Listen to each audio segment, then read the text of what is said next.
तबारक व तआला फिल कुरानिल मजीद वल फुरकानिल हमीद। फ़अऊज़ु बिल्लाहिस समीइल अलीम मिनश शैतानिर रजीम मिन हम्ज़िही व नफ़्ख़िही व नफ़्सिही। बिस्मिल्लाहिर रहमानिर रहीम। व क़ज़ा रब्बुका अल्ला तअबुदू इल्ला इय्याहु व बिल वालिदैनि इहसाना। इम्मा यबलुगन्ना इंदकल किबरा अहदुहुमा औ किलाहुमा फला तकुल लहुमा उफ़्फ़िन वला तन्हरहुमा वक़ुल लहुमा क़ौलन करीमा वख़्फ़िद लहुमा जनाहज़्ज़ुल्लि मिनर रहमति वक़ुल रब्बिरहमहुमा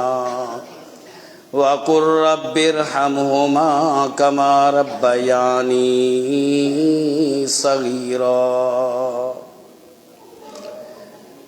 रब्बि शरह ली सदरी व यस्सिर ली अमरी वहलुल उक़दतम मिन लिसानी यफ़क़हू क़ौली।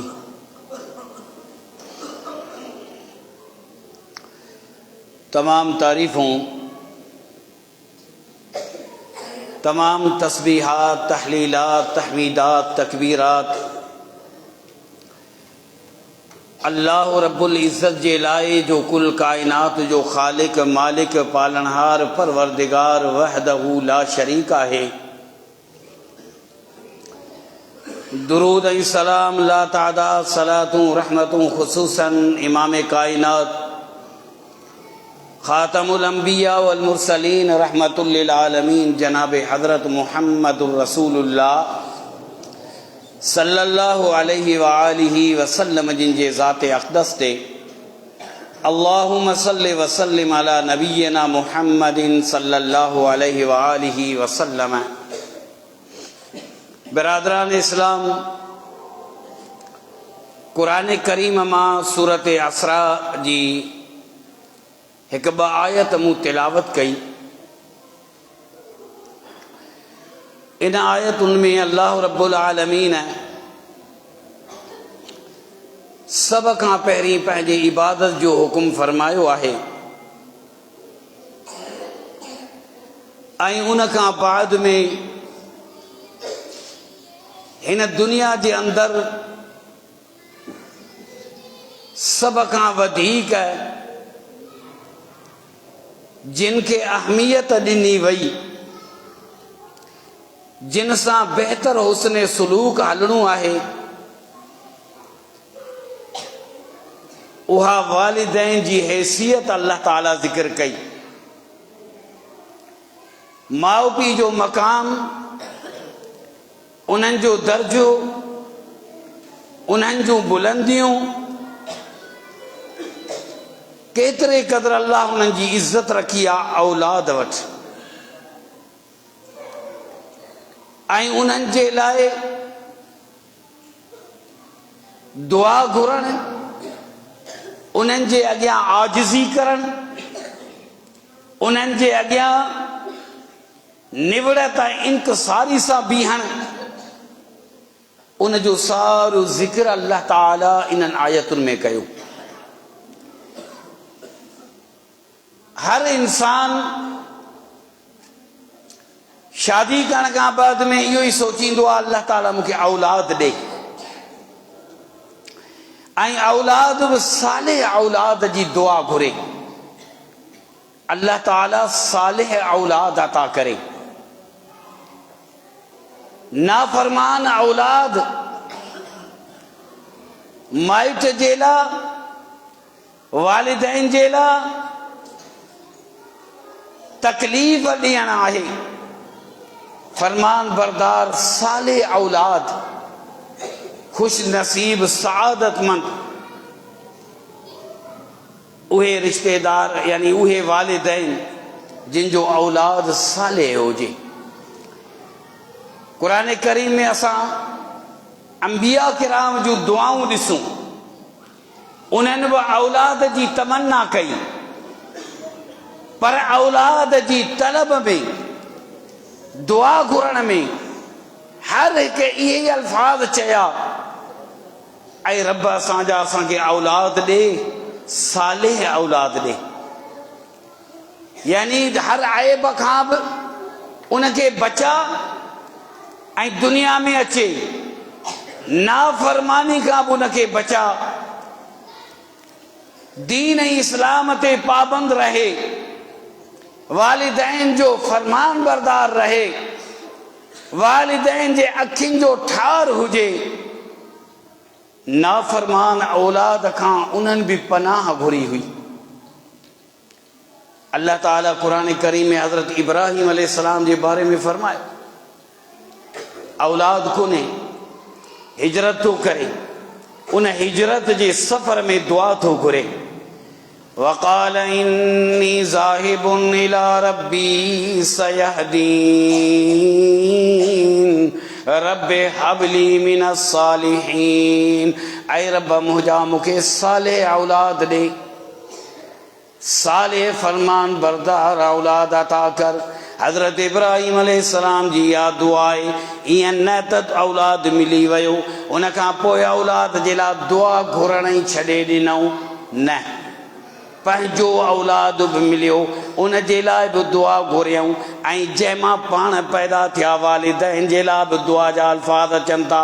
पोइ त अल्लाह रब्बुल आलमीन आख़िर में त मना कई हुई जॾहिं उन जा वालिदैन कुफ्र ऐं शिरक में मरी विया, लेकिन इब्राहिम खलीलुल्लाह त ही दुआऊं घुरियूं हुयूं, रब्बे जअलनी मुक़ीमस सलाति व मिन ज़ुर्रियती रब्बना व तक़ब्बल दुआ रब्बना इग़फिर ली व लिवालिदैया व लिल मुमिनीन यौम यक़ूमुल हिसाब।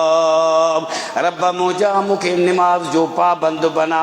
हज़रत इब्राहिम खलीलुल्लाह जंहिंजे बारे में अल्लाह ताला फरमाए थो, इन्नी जाइलुका लिन्नास इमामा, ऐं मुंहिंजा खलील हर आज़माइश में तूं कामयाब थी वएं, काइनात जे लाइ मूं तोखे इमाम बनाए छॾियो आहे। उहो इब्राहिम खलीलुल्लाह निमाज़ जे लाइ दुआ घुरंदे चवे थो, रब्बि जअलनी मुक़ीमस सलाति व मिन ज़ुर्रियती, रब मुझा मूंखे पक्को निमाज़ी बना, निमाज़ जी पाबंदी करण जी तौफ़ीक़ अता फरमा। सिर्फ़ आऊं न पर मुझे औलाद के भी निमाज़ी बना, मुझे औलाद के निमाज़ी पाबंद निमाज जो बना। ऐ मुझा रब मोमिनन के भी माफ़ कर, असांजी दुआ कबूल फरमा। रब्बना इग़फिर ली व लिवालिदैया, रब मुझा मूंखे बि माफ़ कर, मुझे वालिदैन खे बि माफ़ कर, मोमिनन खे बि माफ़ कर। क़यामत जे ॾींहुं यौमुल हिसाब वारे ॾींहुं, जंहिं ॾींहुं हिसाब किताब थींदो उन ॾींहुं अल्लाह मूंखे बि माफ़ कर, वालिदैन खे माफ़ कर, मोमिन जेके आहिनि उन्हनि खे माफ़ कर। पर पहिरीं दुआ चाहे, रब मुझा मूंखे बि निमाज़ी बना, मुंहिंजे औलाद खे बि, जंहिं औलाद जी मूं तलब कई आहे साले औलाद जी, त साले औलाद जी निशानी त हू निमाज़ी हुजे, अल्लाह जी इबादत करण वारो हुजे। हज़रत सुलेमान अलैहिस्सलातु वस्सलाम अल्लाह ताला हर नेमत अता कई, पोइ उन नेमत जो शुक्र अदा कंदे, यानी ही अहिड़ो ताल्लुक़ औलाद ऐं वालिदैन जो आहे, मौत खां पोइ बि ख़त्म नथो थिए। ही अहिड़ो रिश्तो आहे औलाद ऐं वालिदैन जो क़यामत ताईं जारी रहंदो, जेसि ताईं उहो माइट ज़िंदा है या औलाद ज़िंदा है। हज़रत सुलेमान अलैहिस्सलाम दुआ थो घुरे, अल्लाह जूं नेमतूं ॾिसी करे, मौजज़ात ॾिसी करे अल्लाह ताला वॾा इनाम ॾिना हज़रत सुलेमान बिन दाऊद अलैहिस्सलाम खे। बादशाही अल्लाह ताला अहिड़ी अता कई जो दुनिया जे अंदरि न अॻ में कंहिंखे अहिड़ी बादशाही मिली न पोइ मिलंदी, छो त हुनजी दुआ अल्लाह ताला उहा क़बूल कई। रब्बना इग़फिर ली व रब्बि ग़फ़िरली वहबली मुल्कन ला यंबग़ी लिअहदिन मिन बअदी इन्नका अंतल वहाब। रब मुझा मुखे माफ़ कर। हज़रत सुलेमान अलैहिस्सलाम दुआ घुरंदे चवे तो रब मुझा मुखे माफ़ कर, ऐं गुनहगार आहियां, मुझे गुनाहनि खे माफ़ कर ऐं मूंखे अहिड़ी त बादशाही अता कर जेका न अॻ में कंहिंखे मिली हुजे न बाद में मिली हुजे। अल्लाह रब्बुल आलमीन इन दुआ खे क़बूल कयो। हज़रत सुलेमान अलैहिस्सलाम खे हिकिड़ो त अल्लाह ताला नबूअत ॾिनी, संदन वालिद बि नबी हज़रत दाऊद अलैहिस्सलाम आहे। उन खां पोइ हज़रत दाऊद जे फर्ज़ंद सुलेमान खे अल्लाह ताला नबूअत अता कई, नबूअत सां गॾु बादशाही बि ॾिनी, बादशाही बि अहिड़ी जो कंहिंखे बि दुनिया में अहिड़ी बादशाही न मिली हुई। हत्ता के तेरे कदर सिर्फ़ इंसाननि ते बादशाही न, पखियुनि ते बि बादशाही, जानवरनि ते बि बादशाही, जिन्नात मखलूकात ते बि बादशाही, हवाऊं बि उन जे ताबे करे हुक्म जे मुताबिक़ अल्लाह ताला ॾेई छॾियूं। हज़रत सुलेमान अलैहिस्सलाम जी उहा बादशाही आहे। तॾहिं त नबी अलैहिस्सलाम निमाज़ जी हालत में हिकिड़े जिन्नात जे हिकु क़िस्म खे, हिकु शैतान खे अल्लाह जे रसूल गर्दन में पकड़ियो हुयो। नबी अलैहिस्सलाम जिन वटि निमाज़ की हालत में एक शैतान आयो, बाल खणी आयो। नबी अलैहिस्सलाम उन जे कंध में, उन जी सिसी में, गर्दन में ईअं हथ विझी काबू कयो। पाण फरमायो उन जूं गिगूं निकिरी आयूं, एतिरे क़दुरु उन जी आलाण मुंहिंजे हथ ते आऊं महसूस पियो कयां।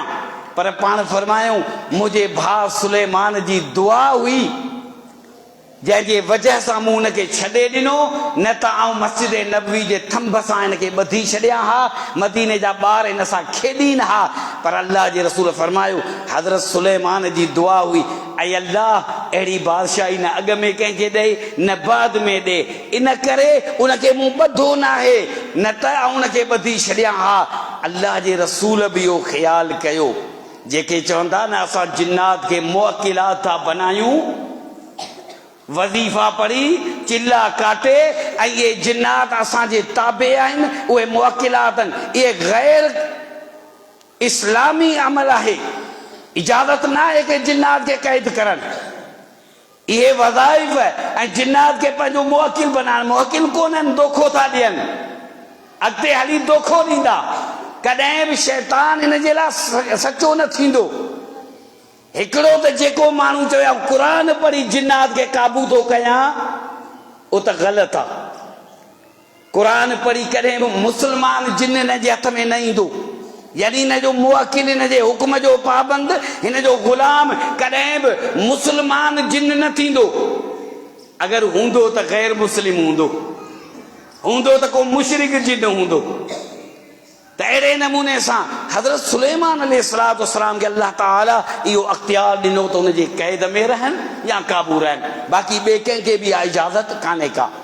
हज़रत सुलेमान अलैहिस्सलाम दुआ नेठि घुरी, छा थो चवे जेॾी महिल इहा अल्लाह जूं नेमतूं ही बादशाही ॾिठई न, रब्बि औज़िनी अन अश्कुर नेमतक अल्लती अनअमत अलैया व अला वालिदैया व अन अअमल सालिहन तर्ज़ाहु व अदखिलनी बिरहमतिक फी इबादिक सालिहीन। रब मुंहिंजा मूंखे शुक्र अदा करण जी तौफ़ीक़ ॾे जेका तो मुंहिंजे मथां नेमत कई आहे। मूंखे अल्लाह तौफ़ीक़ ॾे आऊं तुंहिंजो शुक्रियो अदा कयां जेका नेमत तो मुंहिंजे मथां ऐं मुंहिंजे वालिदैन जे मथां नेमत कई, ऐं उनजो शुक्र अदा कयां।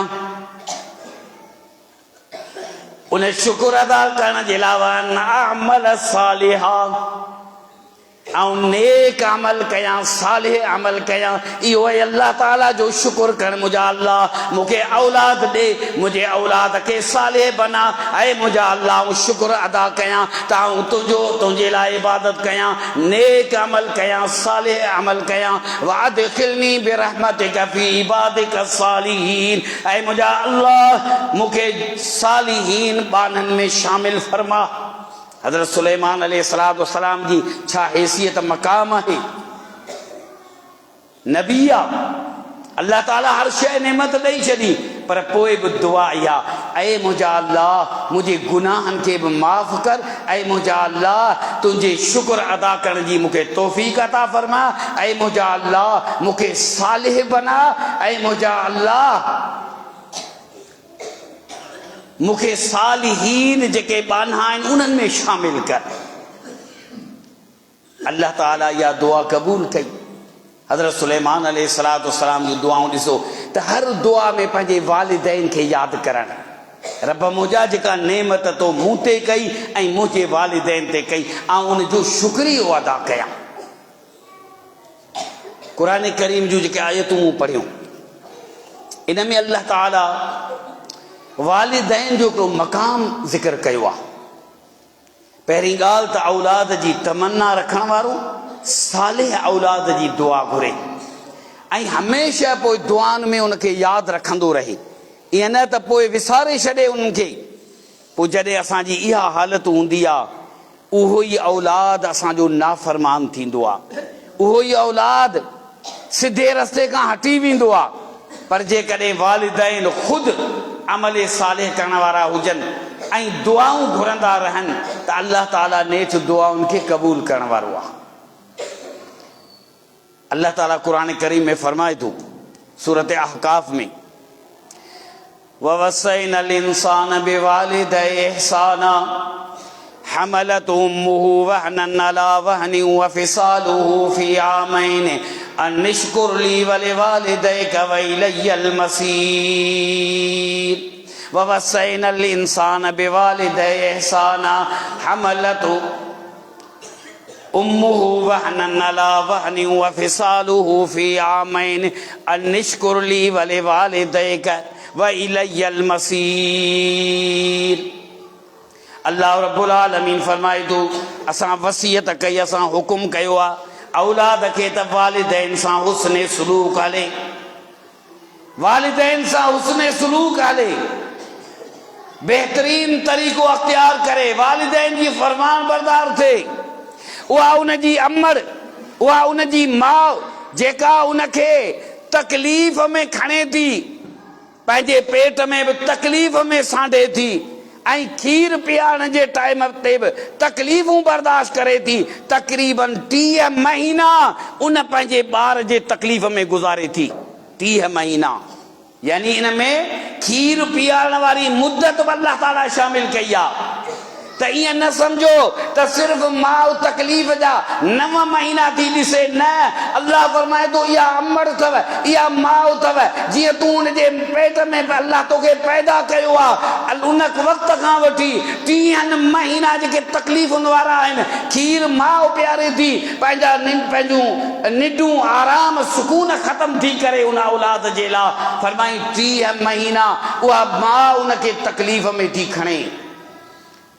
फलम्मा बलग अशुद्धहु वस्तवा तैना, फलम्मा बलग अशुद्धहु, पोइ जॾहिं हू पंहिंजी जवानी खे पहुचे थो, पंहिंजी जवानी खे 40 सालनि जी उमिरि खे पहुतो, यानी जवान थियो, उन खां पोइ 40 साल उमिरि थी, उन वक़्तु इहो सालिह औलाद आहे जेको दुआ थो घुरे, इहो सालिह औलाद आहे। फरमाई माउ जो क़दुरु करण वारो, पीउ जो क़दुरु करण वारो। माउ 30 महीना इन जे करे तकलीफ़ूं बर्दाश्त कयूं, पोइ इहो ई ॿारु पैदा थियो, बचपन खां पोइ जवान थियो, 40 साल इन जी उमिरि थी, 40 सालनि खां बाद में दुआ थो घुरे।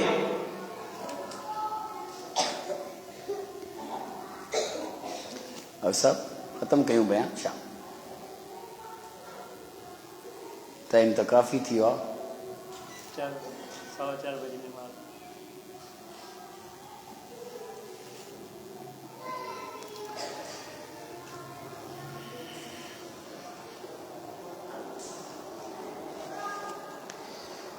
फरमाई 40 सालनि खां पोइ दुआ पंहिंजे माउ पीउ खे विसारे नथो। चवे थो रब्बि औज़िनी अन अश्कुर नेमतक अल्लती अनअमत अलैया व अला वालिदैया व अन अअमल सालिहन तर्ज़ाहु व अस्लिह ली फी ज़ुर्रियती इन्नी तुबतु इलैका व इन्नी मिनल मुस्लिमीन। चवे थो रब मुंहिंजा मूंखे तौफ़ीक़ ॾे, ऐं शुक्र अदा कयां जेको तो मुंहिंजे मथां बि नेमत कई, मुंहिंजे वालिदैन ते नेमत कई, ऐं मुंहिंजा रब मुंहिंजे औलाद जी इस्लाह बना, उनखे सालिम बना, उनखे साले बना, मुझे औलाद जी इस्लाह कर। व अस्लिह ली फी ज़ुर्रियती इन्नी तुबतु इलैका व इन्नी मिनल मुस्लिमीन। ऐं मुंहिंजा अल्लाह, आउं रुजू थो कयां, तौबा ताइब थो थियां, आउं मुस्लमान आहियां।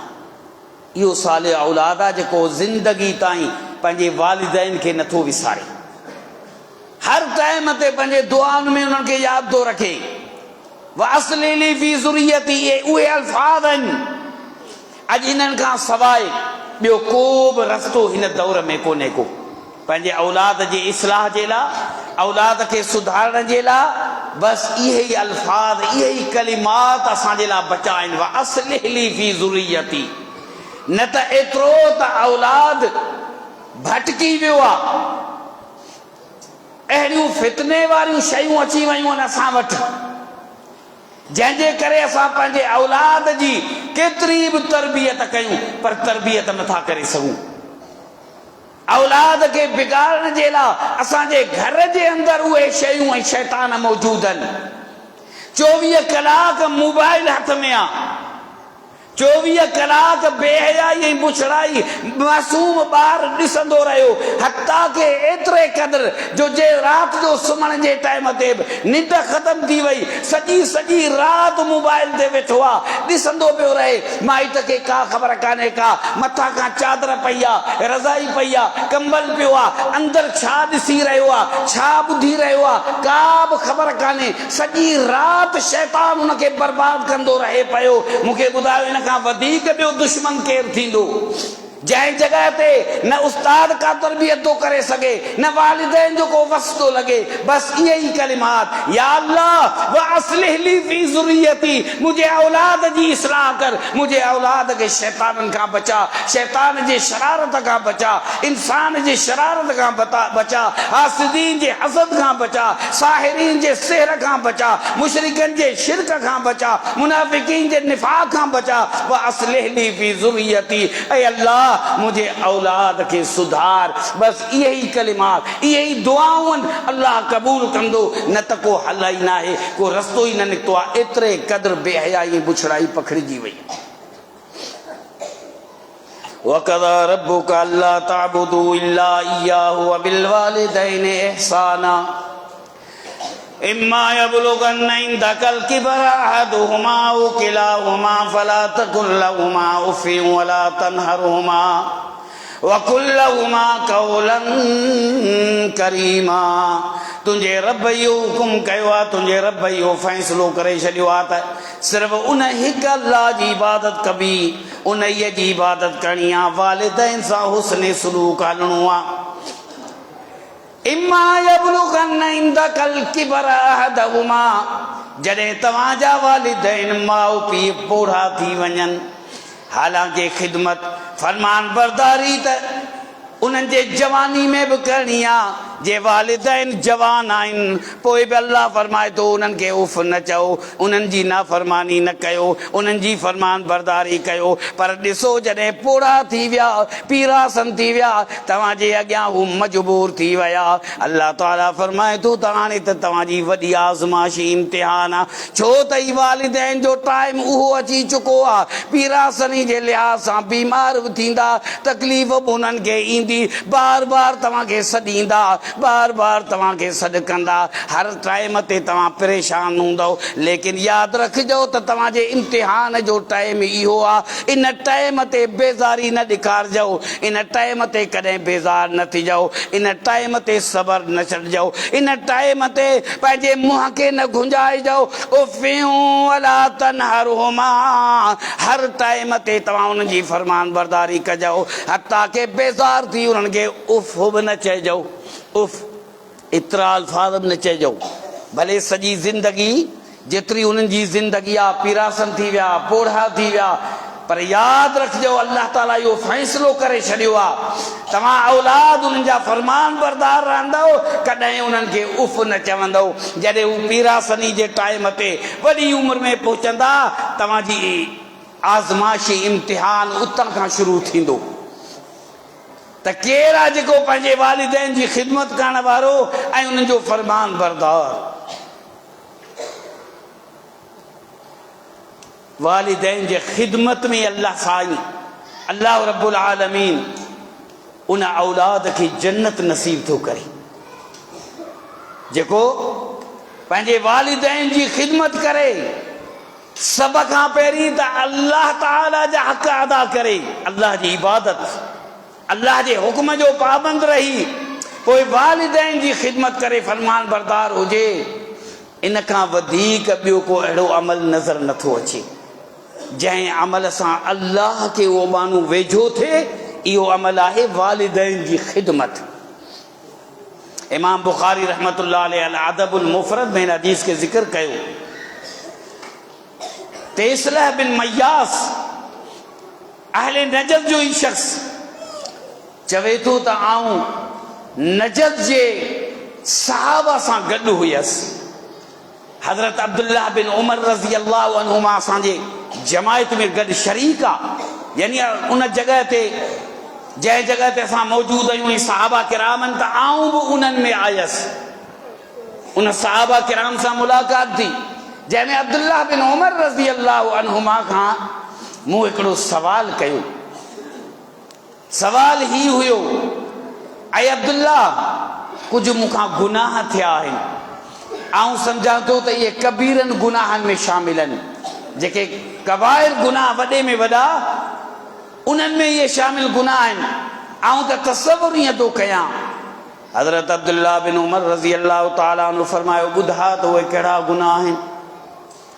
जेॾी महिल उन शख़्स पंहिंजे गुनाहनि जो ज़िक्र कयो त सैयदना अब्दुल्लाह बिन उमर रज़ी अल्लाह अन्हुमा फरमायो त न, इहे गुनाह कबीरनि गुनाहनि में नथा अचनि। आऊं तोखे कबीरा गुनाह ॿुधायां थो, नव गुनाह त वॾे में वॾा। अल्लाह जे रसूल सल्लल्लाहु अलैहि वसल्लम फरमायो, अल्लाह ताला सां शिरक करणु कबीरो गुनाह, कंहिंखे नाहक क़त्ल करणु कबीरो गुनाह, जिहाद जे मैदान मां पुठि ॾेई ख़ौफ़ ज़दा थी दुश्मन खां भॼी वञणु कबीरो गुनाह, कंहिं पाक दामन औरत ते तुहमत लॻाइणु कबीरो गुनाह, व्याज खाइणु व्याज ॾियणु कबीरो गुनाह, यतीम जो माल खाइणु कबीरो गुनाह, मस्जिद जे अंदर फितनो पैदा करणु, इल्हाद पैदा करणु अल्लाह जे घर में इहो कबीरो गुनाह हुआ।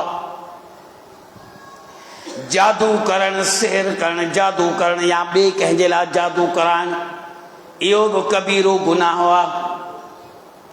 आख़िर में सैयदना अब्दुल्लाह बिन उमर फरमायो, वबुकाउल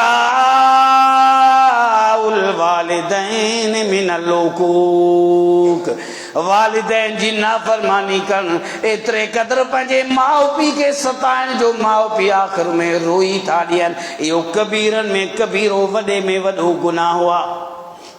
पोइ उन शख़्स जंहिं सवाल पुछो उनखे चई, छा तूं जन्नत चाहीं थो, जहन्नम खां बचणु चाहीं थो? चई हा। ऐं अब्दुल्ला मूंखे ॿुधा अहिड़ो अमल, तूं रसूल जो सहाबी आहीं, तूं ॿुधा त उहो कहिड़ो अमल आहे जंहिंसां जन्नत हासिल कयां? चई तुंहिंजा वालिदैन ज़िंदा आहिनि। चई वालिदैन में पीउ न आहे, माउ ज़िंदा। चई माउ ज़िंदा, फवल्लाहि लौ अलंत लहल कलाम व अतअमतह ताम तदखुलन्नल जन्नह। जी अल्लाह जो कसम आहे, जेकॾहिं माउ तुंहिंजी ज़िंदा, वञ तमामु सुठे नमूने सां माउ जी ख़िदमत कर।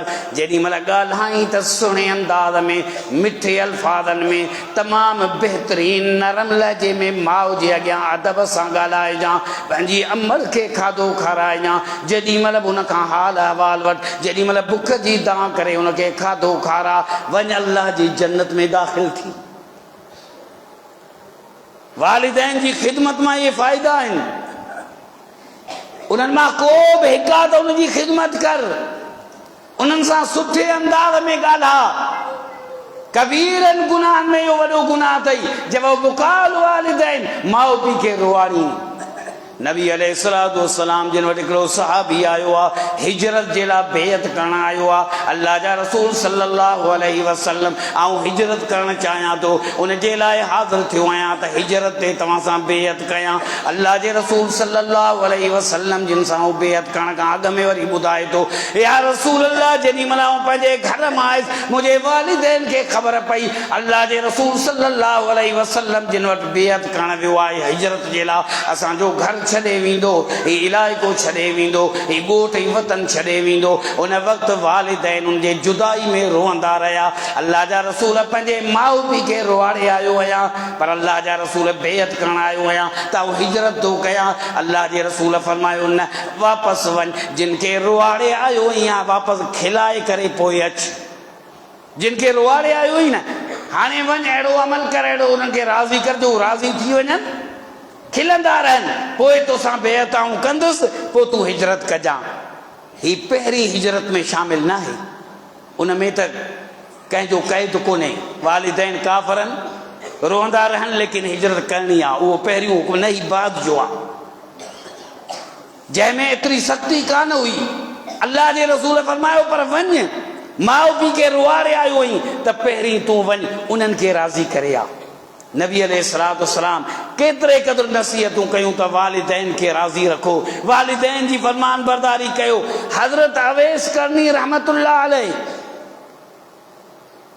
यमन में आ, हालांकि अल्लाह जे रसूल सल्लल्लाहु अलैहि वसल्लम जे वक़्त में उन इस्लाम क़बूल कयो आहे। मदीने खां यमन एतिरो परे न आहे, हज़ारनि जे तादाद में सहाबा आया, इस्लाम क़बूल कयऊं, हिजरत करे आया, पर ही यमन में रहियो, उते ई इस्लाम क़बूल कयईं। अल्लाह जे रसूल ॾांहुं सलाम पियो मोकिले, अल्लाह जे रसूल जूं ख़बरूं पियो वठे, पर उनखे एतिरो टाइम न मिलियो जो अल्लाह जे रसूल सां अची मदीने में मिले हा ऐं अल्लाह जे रसूल सां मुलाक़ात करे हा, सहाबी हुजण जो दर्जो मिली वञे हा।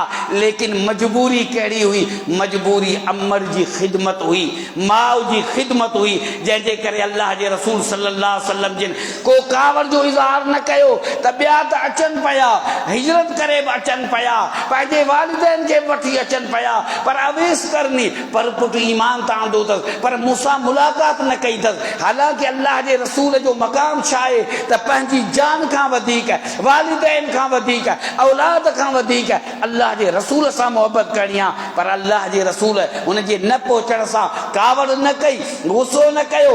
पाण छा फरमायूं? अवेस करनी अहिड़ो अमल कयो आहे, पंहिंजी अमर सां हुस्ने सलूक हलियो आहे जो अल्लाह उनजे दुआ खे कॾहिं रद्द न कंदो ऐं मुंहिंजा सहाबा जॾहिं तव्हां उन सां मुलाक़ात था कयो त उन खां तव्हां दुआ मग़फ़िरत बि घुराए सघो था, छो त अल्लाह उनजे दुआ खे रद्द नथो करे। सही मुस्लिम जी हदीस आहे, अल्लाह जे रसूल सल्लल्लाहु अलैहि वसल्लम फरमायो, अवेस करनी जेको मिलियो न आहे पर अल्लाह जे रसूल जे टाइम ते हुन इस्लाम क़बूल करे छॾियो आहे। अल्लाह जे रसूल सल्लल्लाहु अलैहि वसल्लम फरमायो, अवेस करनी अहिड़ी त माउ जी ख़िदमत कई आहे, हुस्ने सलूक हलियो आहे, पर जे हीअ एतिरे क़दुरु अल्लाह खे नेकी पसंदि आहे, जेकॾहिं कंहिं मामले में हीअ हुज्जत करे अल्लाह ताला सां कसम खणे न, अल्लाह उनजी कसम खे पूरो कंदो। माउ पीउ जी ख़िदमत सां अहिड़ो अल्लाह खे माण्हू क़रीब थो थी वञे, जेकॾहिं उहो माण्हू अल्लाह सां हुज्जत करे, कंहिं मामले में कसम खणी वेहे, अल्लाह ताला उनजे कसम खे पूरो कंदो। उहा माउ जी ख़िदमत, वालिदैन जी ख़िदमत, पीउ जी ख़िदमत, त हज़रत इब्न उमर फरमायो त तूं तमामु सुहिणे अंदाज़ में पंहिंजे वालिदैन सां हुस्ने सलूक हल, पीउ न आहे त माउ आहे, उनजी ख़िदमत कर। अहिड़े ई तरीक़े सां अल्लाह जे रसूल सल्लल्लाहु अलैहि वसल्लम जिन वालिदैन जे फरमान बरदारी जूं नसीहतूं कंदे, हदीस सुनन इब्न माजा, सुनन अबी दाऊद, अल्लाह जे रसूल सल्लल्लाहु अलैहि वसल्लम जिन फरमायो, रग़िम अनफुहु, 3 दफ़ा फरमायूं, रग़िम अनफुहु, पाण फरमायूं ज़लील ऐं ख़्वार थिए उहो माण्हू, ज़लील ऐं रुसवा थिए उहो माण्हू, 3 दफ़ा फरमायूं। खाके आलूदे ते नक उन जो ज़लील ऐं रुसवा थे हो मानू। साहबा चवंदा या रसूल अल्लाह केर आ उहो शख्स, कहिड़ो बदबख्त इहो शख्स जंहिंजे लाइ फरमायो तव्हां 3 दफ़ा त अल्लाह उनखे ज़लील ऐं रुसवा करे। पाण फरमायूं मन अदरक वालिदे, मन अदरक वालिदई, जंहिंजे ज़िंदगी में वालिदैन हुजनि, इंदहुल किबर अहदुहुमा, उहे 2 ॼणा पोढ़ाइप में पहुची वञनि, बुज़ुर्ग थी वञनि, पोढ़ा थी वञनि, या उन्हनि मां को बि हिकु हुजे, पोइ बि दख़लन नार, ही माण्हू जहन्नम में वञे। पाण फरमाए इहो ई ज़लील ख्वार इंसान थे जो अल्लाह ताला जी तरफ़ां ॾिसो केॾी नेमत आहिनि वालिदैन। तव्हांजे दुआउनि जो मक़बूलियत जो हिकिड़ो दरवाज़ो आहे वालिदैन। इमाम बहकी रहमतुल्लाह अलैह शोबल ईमान में इन हदीस के ज़िक्र कयो आहे। सुबुह जे टाइम ते, सुबुह जे टाइम ते जेको पंहिंजे वालिदैन जे ख़िदमत जे लाइ, उन्हनि खे सलाम करण जे लाइ, हुननि जी ख़बरचार वठण जे लाइ थो वञे।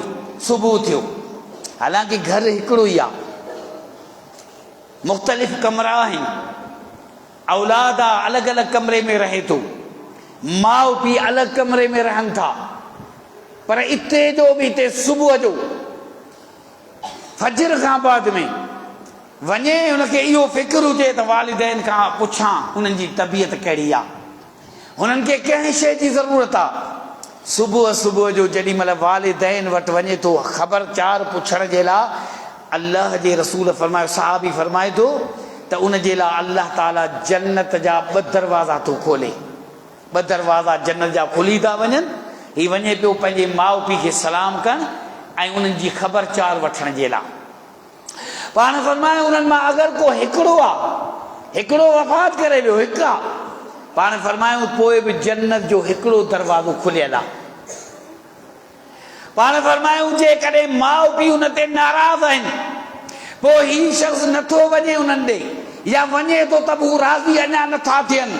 पाण फरमायूं एसि ताईं अल्लाह बि इन शख़्स खां राज़ी न थींदो जेसि ताईं उन जा वालिदैन राज़ी न थींदा। हज़रत इब्न अब्बास खां उन माण्हू हिकिड़े सवाल कयो, चए ऐं इब्न अब्बास एतिरो त मक़ाम वालिदैन जो त आहे, पर जेकॾहिं माउ पीउ ज़ालिम हुजनि, पोइ छा पोइ बि रोज़ानो वञे, उन्हनि जी ख़बरचार वठे, उन्हनि ते सलाम करे? छो त वालिदैन बि त ज़ालिम थींदा आहिनि। माउ पीउ के अहराब हूंदा आहिनि जिन जी दिलि पथर हूंदी आहे, अल्लाह जो ख़ौफ़ न हूंदो आहे, औलाद में फ़र्क़ु कंदा आहिनि, मिल्कियत में, विरासत में हिकिड़नि खे ज़्यादा ॾींदा, ॿियनि खे घटि ॾेई वेंदा, नियाणियुनि खे नज़रअंदाज़ करे छॾींदा। इहे ई ज़ालिम शख़्स पुटनि खे नवाज़ींदा, नियाणियुनि खे नज़रअंदाज़ करे छॾींदा। अहिड़ा ज़ालिम हुजनि, पोइ बि औलाद वञे उन्हनि खां ख़बरचार वठण लाइ, हुननि जो हाल अहवाल वठे। हज़रत इब्न अब्बास फरमायो वइन ज़लमा, हा भले ज़ालिम हुजनि, पर औलाद ते हक़ नाहे त उन्हनि खे छॾे ॾे, यानी औलाद उन्हनि जी फरमान बरदारी करे। अगर माउ पीउ ज़ालिम आहिनि त उन्हनि खां अल्लाह ताला हिसाब वठंदो, औलाद जो हक़ नाहे त हू उन्हनि खां हिसाब वठे। अल्लाह ताला उन ज़ालिम वालिदैन का हिसाब अल्लाह ताला पाण वठंदो। बाक़ी औलाद के हक़ ना है त तू ना फरमानी करी, न तू पंहिंजो हक़ अदा कर, तू पंहिंजो हक़ अदा कर, तू ना फरमानी न कर। सुबह जे टाइम ते वालिदैन खां दुआऊं वठण वॾी सआदत मंदी आहे। ऐं सुबह जो टाइम तव्हांखे ख़बर आहे, सुबह जो टाइम ॾींहुं हुजे राति हुजे, पर सभ खां पहिरीं जेको बरकत वारो टाइम आहे न, उहो सुबह जो टाइम आहे। नबी अलैहिस्सलातु वस्सलाम जिन इन टाइम जे लाइ हिन उम्मत जे लाइ दुआ घुरी हुई, अल्लाहुम्मा बारिक उम्मती फी बुकूरिहा, ऐं मुंहिंजा अल्लाह मुंहिंजी उम्मत जे सुबुह में बरकत रख, मुंहिंजे उम्मत जे लाइ सुबुह में बरकत रख। सॼी राति असां उजागो कयोसीं, मोबाइल हलाईसूं, गेम ते वेठासीं, रांदि खेॾीसूं, शैतानगिरी में, शादियूं हुयूं, ख़ुशियूं हुयूं, बेहयाई में, बुछड़ाई में, नशा कंदे कंदे रात गुज़री वई, सुबुह जो टाइम थियो, हाणे निंड अचणु शुरू थी वई, सुबुह जो सुतो पियो आहे 10 बजे ताईं, 11 बजे ताईं, पोइ उथे न निमाज़ जी परवाह, न इबादत जी परवाह, न अल्लाह जो ज़िक्र अज़कार। पोइ मूंखे ॿुधायो उहो शख़्स किथां खां सुकून हासिल कंदो, उहो माण्हू किथां खां उनखे सुकून मिलंदो जंहिंजो टाइम सुबुह जो ज़ाया थी वियो, फजर जी निमाज़ न पढ़ियईं, ज़िक्र अज़कार न कयईं। अल्लाह जे रसूल सल्लल्लाहु अलैहि वसल्लम जो सहाबी आहे, फरमाए थो आउं रोज़ानो कारोबार त कयां थो, वापार थो कयां, पर कॾहिं मूंखे एतिरो नफ़ो न मिलियो हो जॾहिं नबी अलैहिस्सलातु वस्सलाम जो ही फरमान मूं ॿुधो आहे, मुंहिंजा अल्लाह मुंहिंजी उम्मत जे लाइ सुबुह में बरकत फरमा। पोइ सुबुह जो मूं निंड करणु छॾे ॾिनी, फजर जी निमाज़ खां बाद में ज़िक्र अज़कार करण खां पोइ इशराक निमाज़ अदा करण खां बाद में ऐं सुम्हंदो कोन हुयसि सुबुह जो, ऐं पंहिंजे धंधे लाइ हली निकिरी वेंदो हुउसि, वापार करण जे लाइ निकिरी वेंदो हुउसि। अल्लाह जे रसूल जे हिन दुआ ते ऐं हिन हदीस ते अमल करण सां अल्लाह ताला मूंखे एतिरी त माल में बरकत विझी ॾिनी जो मदीने खां ॿाहिरि जेके जबल हूंदा न, पहाड़, उन्हनि जा विच ख़ाली हूंदा, एतिरो मुंहिंजो माल थी वियो जो उहा बि जॻह न बची, ऐं माल केॾांहुं कयां। एतिरी अल्लाह ताला बरकत विधी सुबुह जो वापार करण में। पहिरीं शर्त छा आहे? अल्लाह खे राज़ी कयो, अल्लाह जी इबादत कयो, ज़िक्र अज़कार कयो, पोइ निकिरी वञो। पंहिंजो दुकानदार आहे दुकान खोले, ज़मीन जो कमु करण वारो ज़मीन ते हलियो वञे, कारोबार करण वारो, वापार करण वारो वापार ते वञे, हलाल वापार जी तमन्ना में हुजे, ऐं उहो ई फ़ाइदेमंद ऐं बरकत वारो वापार आहे त सुबुह जे टाइम ते हर ॻाल्हि में बरकत आहे, हर नेकी में बरकत आहे, कारोबार में बरकत आहे त सुबुह जे टाइम ते जेॾीमहिल सवेर सवेर उथण सां वालिदैन वटि वञी उनजी ख़बरचार वठे, उन्हनि ते सलाम करे त तमामु वॾी इहो बरकत वारो नेकी वारो अमल आहे। हज़रत अबू हुरैरा रज़ी अल्लाह ताला अन्हु मशहूर आहे त वालिदैन में पीउ त इस्लाम जी हालत में, हज़रत अबू हुरैरा जॾहिं इस्लाम क़बूल कयो, वालिद कोन हो, वालिद वफ़ात करे वियो, अॻ में माउ हुई, पर केतिरनि सालनि ताईं हज़रत अबू हुरैरा जी अमड़ गैर मुस्लिम आहे, काफ़िरा मुस्लमाननि जे ख़िलाफ़ आहे, पर एसि ताईं बि हज़रत अबू हुरैरा पंहिंजे माउ सां हुस्न सुलूक कंदा रहिया, फरमान बरदारी कंदा रहिया, उनजी ख़िदमत कंदा रहिया, हता के उहा माउ उनखे मारींदी हुई, माउ उनखे मारींदी हुई। इस्लाम क़बूल करण तां मार बर्दाश्त कंदो, कॾहिं गर्दन मथे न कई, कंध झुकाए छॾींदो हो। नेठ अल्लाह ताला दुआ क़बूल कई, अल्लाह जे रसूल वटि आयो, या रसूल अल्लाह हूअं त अमड़ रोज़ानो थी मारे, अॼु त हुन एतिरो मूंखे मारियो, पर हाणे बर्दाश्त मूंखां न थियो, ऐं हलियो आयो आहियां, छो तव्हांखे घटि वधि ॻाल्हायईं, इहो मूंखां बर्दाश्त न थियो। अल्लाह जे रसूल खे चवणु लॻो, या रसूल अल्लाह दुआ कयो। अल्लाह हज़रत अबू हुरैरा जी अमड़ जे लाइ अल्लाह जे रसूल दुआ कई।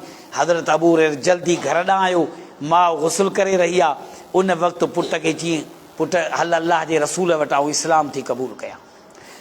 मतिलबु मुस्लमान थियण खां अॻु में बि माउ जी ख़िदमत करण वारो।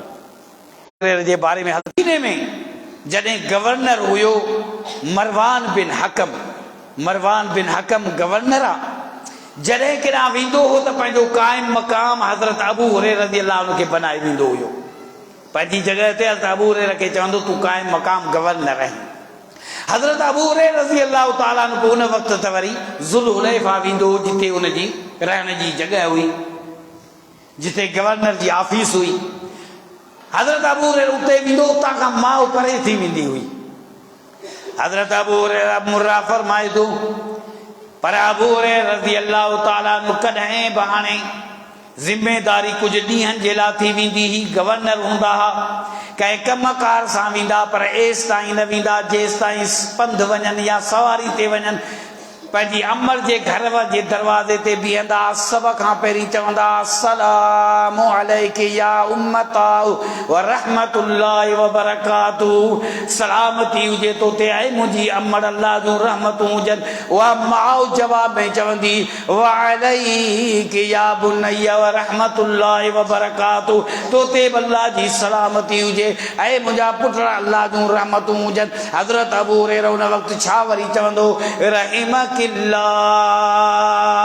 कमा रब्बैतनी सगीरा, ऐ मुंहिंजी अमर अल्लाह तो ते रहम करे, जीअं बचपन में तो मूंखे निपायो, बचपन में तो मुंहिंजो ख्याल कयो, बचपन में तो मुंहिंजी परवरिश कई, ऐं मुंहिंजी अमर अल्लाह ताला तो जे मथां रहमतूं नाज़िल फरमाए। माउ जवाब ॾींदी रहिमकल्लाह कमा बररतनी कबीरा, ऐं मुंहिंजा पुटड़ा अल्लाह रब्बुल आलमीन तुंहिंजे तो ते रहम करे, अल्लाह तोखे रहम वारो रहम तो करे तुंहिंजे मथां। जियां पीरा सनी में तो मूंखे संभालियो आहे, तो मूं ते रहम कयो आहे। पुट तो बि फरमान बरदारी में का कसर न छॾी आहे। जे मूं तोखे बचपन में निपायो त पीरा सनी में तो बि मूंखे न छॾियो आहे, हर टाइम ते तूं अची थो मुंहिंजे ख़िदमत जे लाइ। उहो ई अबू हुरैरा रज़ी अल्लाह ताला अन्हु आहे। पीउ त कोन हो, पर दुनिया जे औलाद खे सम्झाए विया त पीउ जो आदाब छा आहे, अदब छा आहे, पीउ जो मक़ाम एतिराम छा आहे। इमाम बुखारी रहमतुल्लाह अलैहि हदीस खे नक़ुल कयो, हज़रत अबू हुरैरा रज़ी अल्लाह ताला अन्हु ॾिठो त ॿ माण्हू अचनि पिया, पोइ उन्हनि ॿिन्ही खां पुछई, तारुफ़ पुछई, तव्हां पाण में छा थियो? पुट ॻाल्हायो थी, आउं पुट आहियां, हीउ मुंहिंजो वालिद आहे। चई तुंहिंजो वालिद आहे? ऐं पुट नौजवान आहे, ऐं नौजवान ई मुंहिंजूं नसीहतूं यादि रखजांइ। जॾहिं बि तोखां को नालो पंहिंजे पीउ जे बारे में पुछे, पीउ जो तारुफ़ इज़त ऐं एतिराम सां कराइजांइ। कॾहिं पीउ खे सॾु करी न, वला तुसम्मिही इस्मिही, कॾहिं उनखे सॾु करी त नालो वठे सॾु न कजांइ। अदब ऐं एतिराम में अबू चइजांइ, बाबा चइजांइ, वालिद चइजांइ, लेकिन नालो वठणु अदब जे ख़िलाफ़ आहे। जीअं आम माण्हुनि खे नालो वठी सॾु कबो आहे, ईअं पंहिंजे पीउ जो नालो वठी सॾु न कजांइ। वला तमशी अमामहू, जॾहिं तोसां गॾु पियो पीउ हले न, ख़बरदार कॾहिं बि उनजे अॻियां कदम न वधाइजांइ। पीउ खे छॾिजांइ, उनजो अदब आहे उहो अॻियां हले। वला यजलिस अख़बरहू, जॾहिं वेही न ॾिसजांइ त तुंहिंजो पीउ वेठो या न, पहिरीं ॾिसजांइ त तुंहिंजो वालिद वेहे, पोइ तूं वेहजांइ, उन खां अॻु में न वेहजांइ। इहो अदब सेखारियो हज़रत अबू हुरैरा रज़ी अल्लाह ताला अन्हु उन औलाद खे त वालिदैन जो अदब छा आहे, एतिराम छा आहे।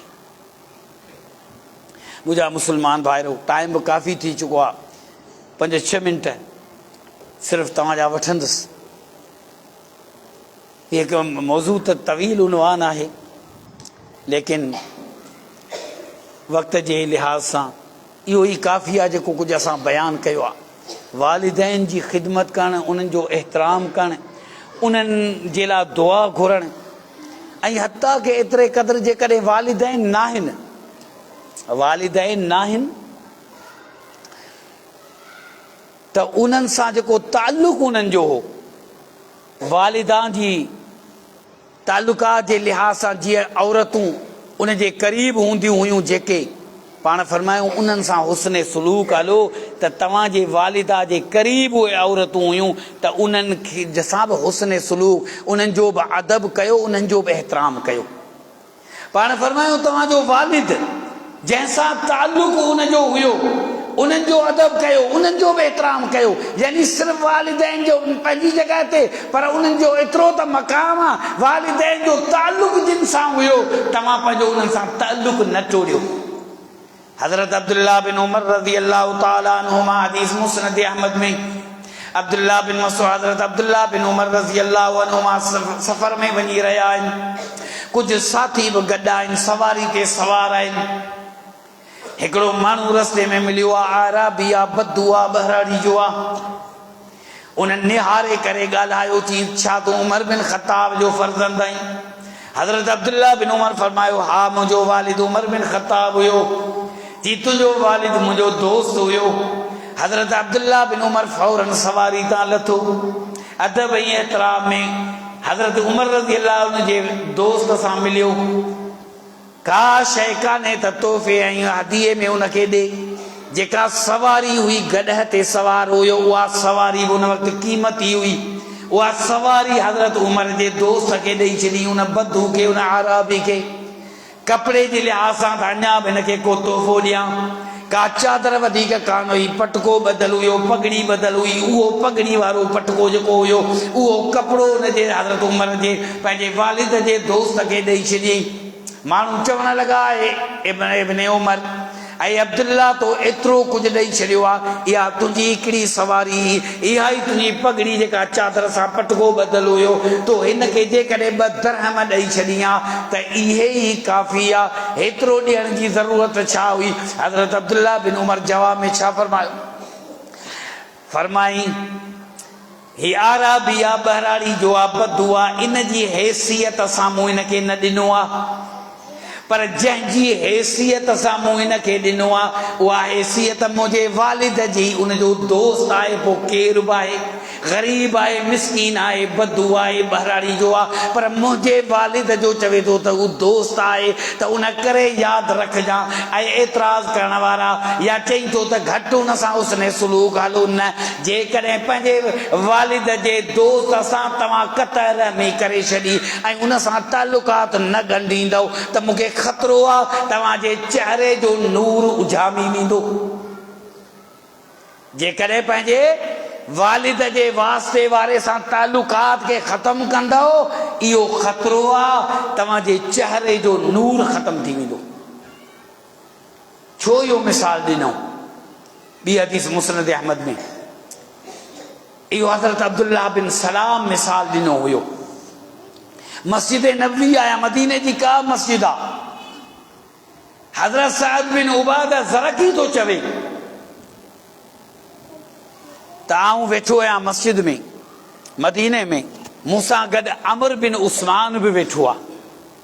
हज़रत अब्दुल्ला बिन सलाम रज़ी अल्लाह ताला अन्हु जलील क़द्र सहाबी आहे, उनजो वॾो मक़ाम आहे। तौरात अॻियनि किताबनि जो हाफ़िज़ ऐं आलिम आहे। पीरासन थी वियो आहे, उमिरि वॾी थी वई आहे, कमज़ोर आहे। भाइटे जे कंधे ते कुल्हनि ते सहारो ॾेई मस्जिद में आयो आहे, ईअं चकर पियो ॾे। बार बार अमर बिन उस्मान खां गुज़रे, पर अमर बिन उस्मान उन ॾे निहारे ई न पियो। नेठि 2-3 चकर ॾेई मुखातिब थी करे चई, ऐं अमर बिन उस्मान तूं जीअं बि सम्झी, जीअं बि करी, पर कसम अल्लाह जो तोखे ॿुधायां थो, मूं अल्लाह जे किताब में पढ़ियो आहे, जेको पंहिंजे वालिद जे दोस्तनि खां मुंहुं मोड़ींदो, वालिद जे दोस्तनि सां क़तअ कलामी या क़तअ रहमी कंदो, उनजे चेहरे जे नूर खे अल्लाह ताला ज़ाया करे छॾींदो। बसि इहो आउं तोखे ॿुधायां थो, पोइ तुंहिंजी मर्ज़ी। इहो हवालो तौरात जो ॾिनो हो हज़रत अब्दुल्ला बिन सलाम, त अल्लाह जे किताबनि मां हिकु किताब में आहे। यानी तौरात में अल्लाह ताला जे तरफ़ां त वालिदैन जी बि ख़िदमत कयो, पर वालिदैन जा यानी वालिद जे तालुकात जे लिहाज़ सां पंहिंजे पीउ जे दोस्तनि सां बि तालुकात खे क़ाइमु रखो त हीउ असांजे पीउ जो दोस्त हुयो। अहिड़े ई नमूने सां मुंहिंजा मुस्लमान भाइरो, हे क़ुरान करीम जूं आयतूं आहिनि। वालिदैन पंहिंजे औलाद जी इस्लाह जे लाइ, तरबियत जे लाइ महिनत कंदा रहंदा, दुआऊं घुरंदा रहंदा, ऐं औलाद पंहिंजे वालिदैन सां हुस्न सलूक हले ऐं दुआऊं घुरंदो रहे। इहा ई कामयाबी आहे। अल्लाह ताला खां दुआ आहे, अल्लाह रब्बुल आलमीन क़ुरान व सुन्नत